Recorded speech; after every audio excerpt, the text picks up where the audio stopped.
Here's some real top tips for you to look after your analyzer and keep it running in the best performance. Number one, the device is really designed for only ever working in a vertical position. Strong magnets on the back of the analyzers, on the boiler in a vertical position.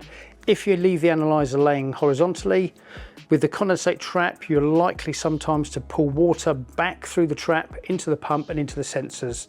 And with the electrochemical sensors that Testo and other manufacturers use, if you get condensation and water in them, then the sensors are going to need replacing. So don't use the instrument lying down. Another tip for you, make sure after every job with the condensate trap, you pull the bung, empty the condensate out of the instrument. Don't leave condensate sitting in the trap.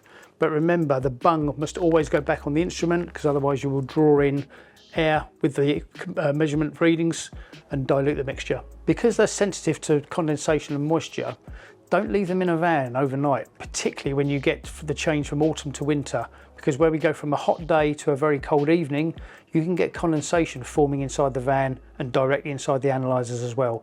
So if you can, take the analyzer out at night and put it into your house. Obviously the other benefit is hopefully it prevents it from theft as well. On the Testo analyzers, the primary filter is in the end of the sampling probe. It's always good practice to make sure that its filter is both clean and dry.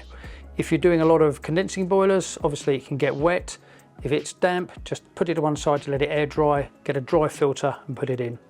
If you're working on oil-fired boilers, you will notice that the inside of the filter starts to go grey with soot. Again, if it's looking particularly laden with soot, throw the filter away, replace it with a clean filter.